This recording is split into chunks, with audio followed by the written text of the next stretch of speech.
नमस्कार दोस्तों, जय भीम। मैं सुरेश आप सभी का स्वागत करता हूं। दोस्तों, आज हमारा जो विषय है, चर्चा का विषय, दोस्तों इसे चर्चा ही समझिएगा।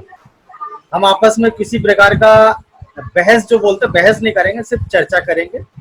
और जो हमारा चर्चा का विषय है कि जो विगत दिनों पहले, बल्कि कुछ महीने पहले, 1 महीने पहले सुप्रीम कोर्ट द्वारा आरक्षण पे जो टिप्पणी की गई थी कि आरक्षण में क्रीमी लेयर लागू होना चाहिए और एक नई सूची भी बनाई जाना चाहिए, तो उस विषय पर आज भी जैसा सुप्रीम कोर्ट ने कहा वैसे ही शेड्यूल कास्ट या शेड्यूल ट्राइब या अदर बैकवर्ड क्लास में आप आरक्षण विरोधियों की बात छोड़ दीजिए, जो इस वर्ग में है वो ही दो खेमे बढ़ गए।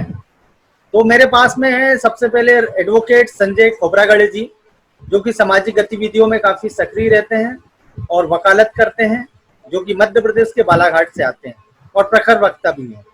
और साथ में है एडवोकेट राकेश महाले, जो कि बैतूल से हैं, जो सामाजिक मुद्दों और राजनीतिक गतिविधियों में काफी सक्रिय रहते हैं। वो आज हमारा साथ देंगे, वो भी कुछ प्रश्न करेंगे हमारे दोनों मेहमानों से।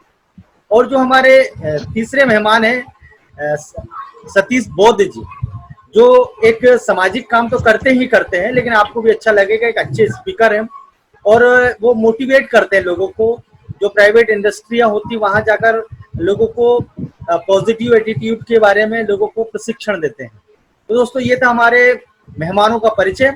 तो मैं सबसे पहले जो सुप्रीम कोर्ट ने कहा है उसका पक्ष रखने के लिए मैं सबसे पहले एडवोकेट संजय खोबरागड़े से निवेदन करूंगा कि संक्षेप में आप भी बोलिए, सभी को हम बराबर समय देना चाहते हैं। तो खोबरागड़े जी, आपका स्वागत है। आप उसके संबंध में क्या कहना चाहते हैं? आप सभी दिल्ली बाबा साहब के दर्शकों को, भाई सुरेश पासवान, हमारे बौद्ध जी और राकेश माले जी, आपको भी नवोबुद्धाय जय भीम। जैसा कि सुप्रीम कोर्ट ने जो टिप्पणी की है, टिप्पणी के अलावा सुप्रीम कोर्ट ने कोई वहां पर सुप्रीम कोर्ट के द्वारा कोई ऑर्डर पारित नहीं किया गया। सुप्रीम कोर्ट ने टिप्पणी की है कि ऐसे वर्गों को जिनको उसका आरक्षण का लाभ नहीं मिल पाया, इनको भी उस लाभ मिलना चाहिए। तो मैं इस संबंध में इसके पक्ष में इसलिए हूं कि ये कोई पहला मसला नहीं है। आप देखेंगे कि स्वर्ण में, सामान्य में, अभी बहन जी ने गरीब ब्राह्मणों को, गरीब सामान्य वर्ग के लोगों को 10% आरक्षण की मांग की थी और सुप्रीम कोर्ट ने, संसद ने उसको पारित कर दिया।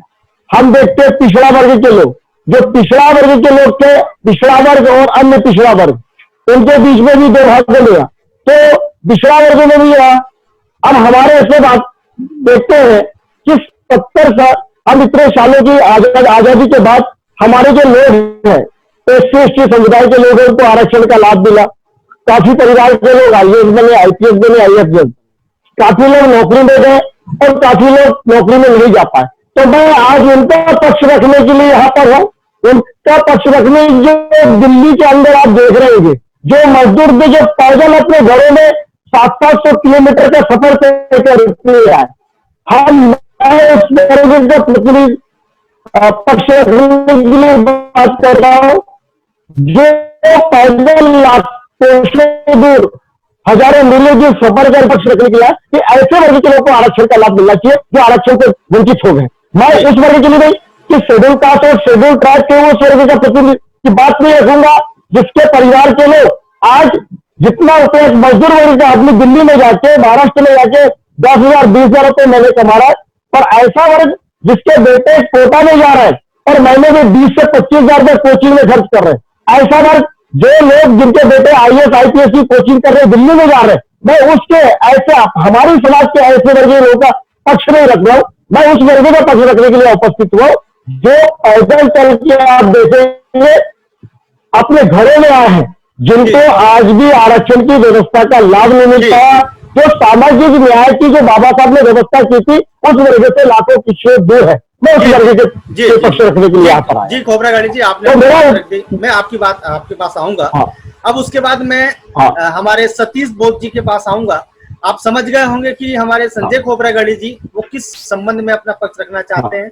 आप इस संबंध में क्या कहते हैं? मैं धन्यवाद देना चाहूंगा पासवान जी आपका, कि आप लोग जिस तरह का कार्य कर रहे हैं, बड़ा ही सराहनीय कार्य है। और रही बात रिजर्वेशन को लेकर के, जो सुप्रीम कोर्ट की टिप्पणी है, या यूं कहिएगा कि सुप्रीम कोर्ट आजकल तो कभी भी कोई भी आदेश दे देता है सुप्रीम कोर्ट, मैं ये कहना चाह रहा हूं कि सबसे पहले तो लोग ये समझ लें कि रिजर्वेशन या आरक्षण जिसे कहते हैं, ये किसी भी सूरत में गरीबी उन्मूलन कार्यक्रम नहीं है। आरक्षण का संबंध गरीबी हटाने से कतई नहीं है। आरक्षण का जो संबंध है मुख्य रूप से इस आधार पर है कि भारत में जातिगत दुर्भावना के चलते हुए एक निर्धारित या निश्चित समाज के लोगों को प्रताड़ित लंबे समय तक किया गया। अब वो इस प्रताड़ना की वजह से आर्थिक रूप से, सामाजिक रूप से और धार्मिक रूप से पिछड़ गए। तो जो लोग पिछड़ गए हैं या पिछाड़े गए हैं, उनको समाज की मुख्य धारा से जोड़ने के लिए आरक्षण की व्यवस्था भारत के संविधान में की गई है, जिसका संबंध कतई भी गरीबी हटाओ कार्यक्रम के रूप में कोई ना ले। अब बात आती है दूसरी कि वो लोग, जैसे सुप्रीम कोर्ट कह रहा है कि इसमें क्रीमी लेयर बनाई जानी चाहिए या फिर एक अलग से सूची बनाई जानी चाहिए, ये सुप्रीम कोर्ट बार बार आदेश दे रहा है, कह रहा है। मैं ये कहना चाह रहा हूं, क्रीमी लेयर बनाई जानी चाहिए तो इसका आधार तो आर्थिक हो गया ना, क्योंकि क्रीमी लेयर आप किस आधार पे सोच रहे हो? क्या सामाजिक आधार पे सोच रहे हो या आर्थिक आधार पर? तो ये कह रहे हैं कि आर्थिक आधार पर, जैसे कि अभी खोबरागढ़े जी कह रहे थे कि जो है लोगों को रोजगार के लिए या फिर पढ़ाई लिखाई के लिए बाहर जाना पड़ता है और उसके लिए धन की आवश्यकता होती है, वो लोग जिन्हें सहयोग मिल गया है, अब वो लोग जिन्हें नहीं मिल रहा है उन्हें मिलना चाहिए। तो वो सारी बातें सही हैं, लेकिन मैं ये कह रहा हूं क्योंकि बात संवैधानिक चल रही है, तो संवैधानिक बातों को मद्देनजर रखते हुए हमें इस बात को स्वीकार करना पड़ेगा कि क्या जब क्रीमी लेयर आप बनाओगे तो उसका आधार क्या होगा? भारतीय संविधान में आरक्षण का आधार धन नहीं है, आर्थिक नहीं है, वो सामाजिक पिछड़ापन है। समाज में जातीय दुर्भावना के तहत आया पिछड़ापन है, वो है। अच्छा, अगर सपोज करो मैं आरक्षण का लाभ लेकर के करोड़पति हो गया, अब सुप्रीम कोर्ट ये कह रहा है कि मेरे बच्चों को वो लाभ नहीं मिलना चाहिए, तो मैं यहाँ ये कहना चाह रहा हूं, सुप्रीम कोर्ट संज्ञान ले रहा है कि मैं धनी हो गया हूं, मेरे धनी होने का संज्ञान ले रहा है, पर मैं ये कहना चाह रहा हूं, क्या मेरे करोड़पति हो जाने पर भी बनिया बामन ठाकुर जैसे लोग क्या मुझे आज चमार कह के संबोधित करना बंद कर देंगे? क्या मुझे जातिगत दुर्भावना से नहीं देखेंगे? क्या मेरे साथ रोटी बेटी करने के लिए तैयार हो जाएंगे? क्या समाज की गैर बराबरी समाप्त हो गई है? अगर तो हो गई है तो लगाओ क्रीमी लेयर, और अगर नहीं हुई है ना तो क्रीमी लेयर की कोई आवश्यकता ही नहीं है, क्योंकि भारतीय संविधान में इसका कोई भी निश्चित रूप से लिखावट नहीं है। और मुझे तो इस बात का अफसोस होता है कि कानून बनाने का काम तो संसद का है, अब ये न्यायपालिका क्या कर रही है मुझे समझ में नहीं आ रहा। न्यायपालिका का हक केवल इतना है कि इट कैन इंटरप्रेट, वो केवल व्याख्या करे ना कानूनों की, ये आदेश देते रहते हैं। तो मैं बिल्कुल भी सहमत नहीं हूं जो सुप्रीम कोर्ट ने कहा है, जी जी, क्योंकि आरक्षण जातिगत दुर्भावना के तहत लगा है। जी जी, सतीश जी आपने अपनी बात कह ली। मैं चाहूंगा कि राकेश माले जी एडवोकेट हैं, सामाजिक गतिविधियों में काफी सक्रिय रहते हैं, वो भी अपना पक्ष हमारे देश के लोगों को दिखाएं। साथियों, जो आज हमारा जो विषय है, निश्चित तौर पे सतीश जी ने जो बात रखी, मैं उनका समर्थन करता हूं, मगर कहीं ना कहीं आज जब आरक्षण की जब बात आती है तो सुप्रीम कोर्ट सीधे अपने टिप्पणी करता है, तो हमें ये भी देखना पड़ेगा कि किस प्रकार के लोग बैठे हुए हैं और वो किस प्रकार से एक बड़ा तबका है जो इस प्रकार का जो टिप्पणी करके और वो अपनी मानसिकता जाहिर करना चाहते हैं। तो कहीं ना कहीं हमें ये देखना पड़ेगा कि आज भी जो कार्यपालिका है, न्यायपालिका, विधायिका है, उसमें हमारे लोगों की संख्या कितनी है। पर वही जब साहब, आज भी वो लोग जो पिछड़े हैं या जिनको आरक्षण का लाभ नहीं मिला, जिन्हें मिला वो तो आज पल गए, तर गए, तो जिन्हें नहीं मिला उनको लाभ मिलना चाहिए, ये बात भी उनकी जायज है। चलिए, अब इसके बाद मैं आता हूँ सीधे संजय खोबरागढ़े जी को। सुरेश भाई, अभी बॉस साहब बोल रहे थे, है ना, कि रोटी रोटी का संबंध नहीं। सुरेश भाई, जितने भी हमारे कौम के आयुध बने हैं, उनमें से बेटी का संबंध करने आया तो किसी गरीब की बेटी से संबंध नहीं किए, उसमें 100 वर्गों की जितनी भी स्वर्ण वर्ग के परिवार की बेटियों से रोटी बेटी का संबंध किए। मतलब वहां जाति नहीं है, तकरार नहीं हुआ, वहां जाति का तकरार नहीं हुआ। अभी बैतूल के अंदर में डिप्टी कलेक्टर है, साकिब भाई को मालूम है, तो बागरे डिप्टी कलेक्टर थी हमारे जिले की, उनका जब संबंध हुआ तो अग्रवाल से हुआ। ठीक है राकेश भाई, तो हमारे देश के जितने आईएएस है उनमें जाति में नहीं किए। जी कभी आपने देखा कि किसी आईएएस कौन सी गरीब की बेटी से संबंध किया? नहीं, जहां जातिवाद नहीं वहां रोटी बेटी का संबंध चल जाता है। मतलब यह है कि हमारे भी वर्ग में बाबा साहब अम्बेडकर कहते हैं ब्राह्मणवाद और पूंजीवाद। मैं बाबा साहब की इस बात को कोट करता हूं कि पूंजीवाद, समाज में जो पूंजीवाद है वो बाबा साहब ने पूंजीवाद का विरोध किए।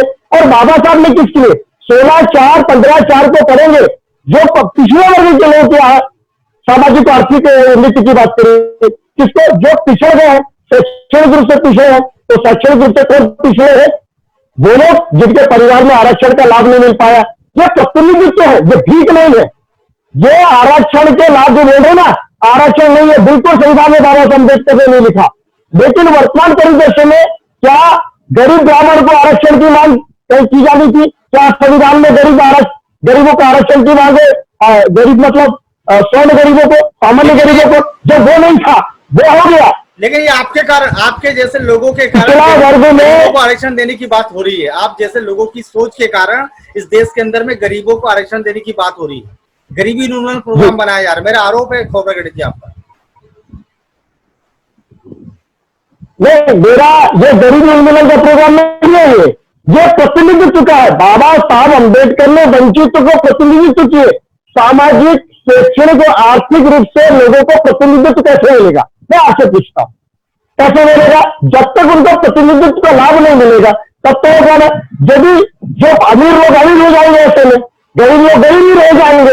यदि गरीब वर्ग को प्रतिनिधित्व नहीं मिलेगा तो गरीब गरीब हो जाएगा, अमीर अमीर हो जाएगा। तो बाबा साहब की जो संकल्पना सामाजिक न्याय की वो कैसे पूरी हो पाएगी?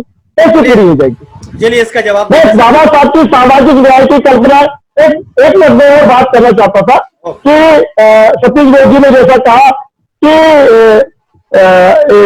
ये जातिगत आधार पर, बिल्कुल मैं इसका इश्क करता हूं, बाबा साहब ने जातिगत आधार पर एक किए। लेकिन इस जाति के अंदर में क्या सामान्य वर्ग, मैं उन गरीबों की वकालत करना चाहता हूं, मैं उन गरीब लोगों की बात करना चाहता हूं कि उनको भी प्रतिनिधित्व मिलना चाहिए। राकेश भाई, आप मजदूरों की बात करते हैं, मजदूरों को प्रतिनिधित्व मिलना चाहिए, नहीं मिलना? चलिए मैं उसके प्रतिनिधित्व की बात करता हूं जी। एक्चुअली भारत में जब आर्थिक आधार पे बात अब शुरू हुई है तो ये तो नया मुद्दा है। आर्थिक आधार पर आरक्षण, रिजर्वेशन दिया जाना है, ये नया मुद्दा है। मैं जो बात कहना चाहता हूँ वही कहना चाहता हूँ, हमारा जो आरक्षण जो चल रहा है वो जातिगत है और मैं संविधान से बाहर जाकर के कोई भी बात नहीं कहना चाहता। एक दूसरी बात, जब बात आरक्षण की आ रही है, यहाँ तक कि संसद में 10% आरक्षण सवर्णों को भी दे दिया गया। हालांकि बसपा के जो शीर्ष नेतृत्व है उन्होंने तो 18% का रिकमेंड किया था कि 18% दिया जाना चाहिए। मैं इस बात से भी सहमत नहीं हूँ। और 131 सांसद बैठे हुए हैं जो शोषित, पीड़ित, दबे कुचले वर्ग से आते हैं, उन्होंने भी इस बात का समर्थन किया था। लेकिन मैं ये पूछना चाहता हूं कि हजारों वर्षों से ब्राह्मणों ने मंदिरों पर जो एक अधिकार जमा रखा है वो आरक्षण नहीं है। बिल्कुल, हजारों वर्षों से वेद पुराण और विभिन्न प्रकार के हिंदुओं के साहित्य को पढ़ने का जो एक अधिकार ब्राह्मणों ने ले रखा है, क्या वो आरक्षण नहीं है? मैं ये कहना चाह रहा हूं, सत्ता की चाबी हमेशा से सवर्णों के हाथ में रही है। कभी भी शोषित, पीड़ित, कुचले वर्ग के लोगों को सत्ता तक पहुंचने नहीं दिया गया है। क्या ये आरक्षण की व्यवस्था नहीं है? क्या पूरे देश में आज, चाहे आप अंबानी उठा लें, चाहे अडानी उठा लें और चाहे आप टाटा बिरला उठा लें, क्या ये शोषित, पीड़ित, दबे कुचले वर्ग से आए हैं? ये सभी जो है सवर्णों से संबंधित रहे हैं या उस समाज से संबंधित रहे हैं जिसको पहले से ही मान, सम्मान, स्वाभिमान, व्यापार, रोजगार, धार्मिक आस्था और सामाजिक चीजों में आरक्षण प्राप्त रहा। मैं ये कहना चाह रहा हूं, ये केवल 15% लोगों के लिए हजारों सालों से जो आरक्षण लागू है, ये कब तक लागू रहेगा? क्या इसके ऊपर भी कोई समय सीमा निर्धारित करी जाएगी? मतलब ये हुआ Correct. कि मैं कब देखेंगे कि ब्राह्मण हमारे घरों में झाड़ू लगाने आएगा कभी? बनिया बामन ठाकुर क्या कहीं जाकर के कचरा बीनने का काम करेगा? तो ये केवल और केवल वाल्मीकि समाज के लोगों के सर पर ही क्यों थोप दिया गया है? भारत के वर्तमान प्रधानमंत्री नरेंद्र मोदी ने तो किताब भी लिख दी इस बात पर, और वो ये कह रहे हैं उस पुस्तक में कि जो वाल्मीकि समाज के लोग हैं, ये जो मैला उठाते हैं, मैला उठाना तो ये समझो कि ये इन्हें वरदान प्राप्त है, ये परोपकार कर रहे हैं। अगर परोपकार ही है मैला उठाना, तो एक बार ये परोपकार आप भी कर लें या आपके समाज के लोग भी कर लें। तो मैं ये कहना चाह रहा हूं, सवाल उठाया जा रहा है इन गरीबों, क्योंकि गरीब जो है ना, ये जो चल रहे मजदूर, ये सारे शोषित सतीश पीड़ित बोस दबे जी, कुचले समाज के सतीश लोग हैं, सतीश जी, इनमें बनिए बामन ठाकुर नहीं है। ये सतीश जी, आप क्या सुप्रीम कोर्ट से ऊपर हो गए क्या? मैं सुप्रीम कोर्ट टिप्पणी करेगा और आप सुप्रीम कोर्ट का बहुत विरोध अच्छा, करेंगे? मैं भारत का सम्मानित नागरिक हूं और भारत का वोटर हूं, और मेरे एक वोट से देश की सरकार बदलती है और बिगड़ती है।